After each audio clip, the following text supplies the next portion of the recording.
नमस्कार, आप देख रहे हैं हार्ट टॉक भारत। मैं हूं दिवाकर विक्रम सिंह। कुछ ऐसी घटनाएं पूरी दुनिया में घट रही हैं जिसका संबंध भारत से होता ही जा रहा है और भारत उन घटनाओं के प्रति संवेदनशील होकर के घटनाओं को सकारात्मक दिशा में मोड़ने की पहल कर रहा है। वास्तव में इसी का अर्थ है वैश्विक शांति को सुनिश्चित करना।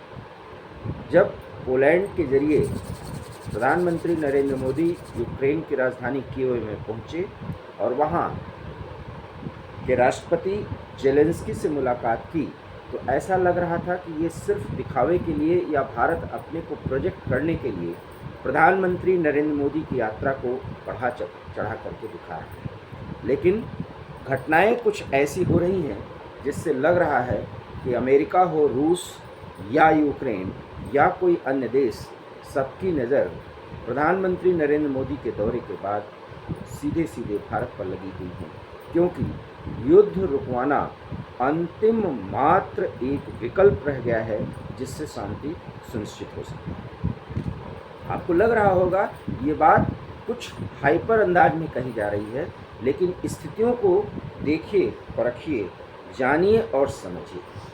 क्योंकि प्रधानमंत्री नरेंद्र मोदी की यात्रा समाप्त होने के ठीक 48 घंटे बाद दोनों देश एक दूसरे पर हमला करते हैं, अर्थात यूक्रेन का हमला रूस पर होता है और रूस न सिर्फ उसका जवाब देता है बल्कि बहुत ही सख्त अंदाज में हमला करते हुए भविष्य में यूरोप सहित पूरे यूक्रेन को देख लेने की धमकी देता है।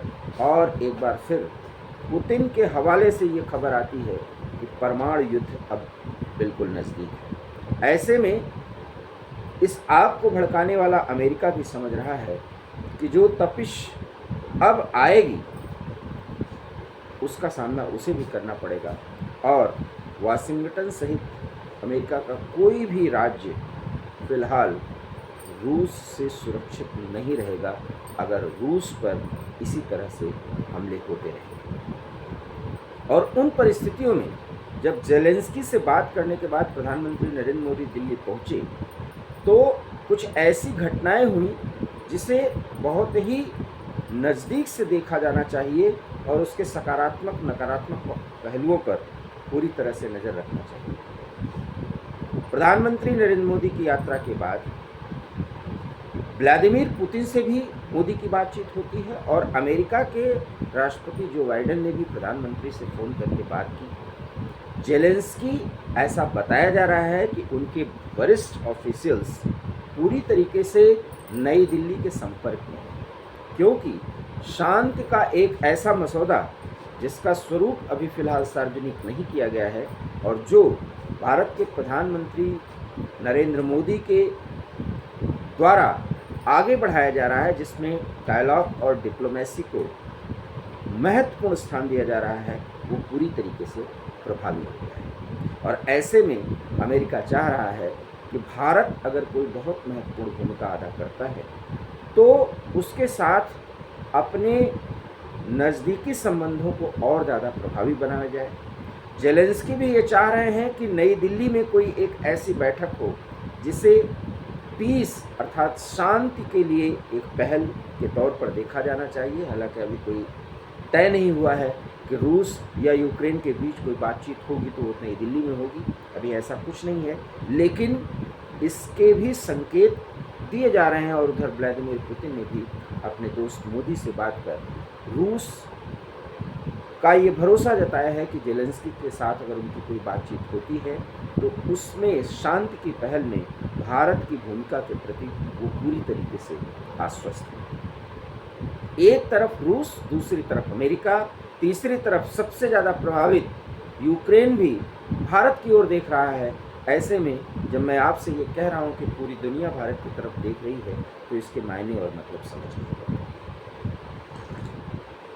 मैं आपको ये बताने की कोशिश कर रहा हूँ कि जब प्रधानमंत्री नरेंद्र मोदी यूक्रेन से ट्रेन के जरिए पोलैंड पहुँचते हैं और पोलैंड से नई दिल्ली के लिए उड़ान भरते हैं, तो प्रधानमंत्री नरेंद्र मोदी भारत के एयर स्पेस में एंट्री करने से पहले पाकिस्तान के एयर स्पेस में एंट्री करते हैं।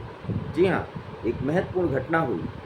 चकवाल और लाहौर के जरिए प्रधानमंत्री का विशेष विमान अमृतसर होते हुए दिल्ली पहुंचा, और जब पाकिस्तान के एयर स्पेस में भारत के प्रधानमंत्री का एरोप्लेन एंट्री किया, तो पाकिस्तान ने इसे बहुत ही सकारात्मक पहलू के तौर पर इंगित किया, और उसके बाद उसकी चर्चा पाकिस्तान के मीडिया में, वहाँ के सोशल मीडिया में हुई, और ये माना जाने लगा कि एक बहुत ही महत्वपूर्ण समय है जब भारत के साथ संबंधों को नॉर्मल करने की कोशिश की जाए।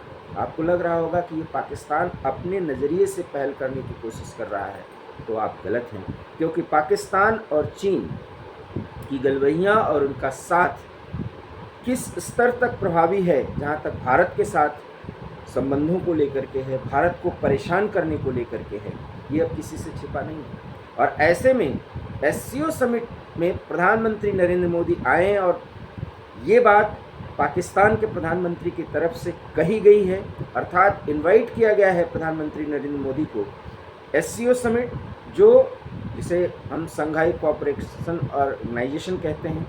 संघाई कोऑपरेशन ऑर्गेनाइजेशन ये चीन की भूमिका के तहत एक आर्थिक और पूरी तरीके से राजनीतिक कह सकते हैं आप, सुरक्षा के दृष्टिकोण से एक ऐसा संगठन है जिसका मुख्य किरदार चीन निभाता है।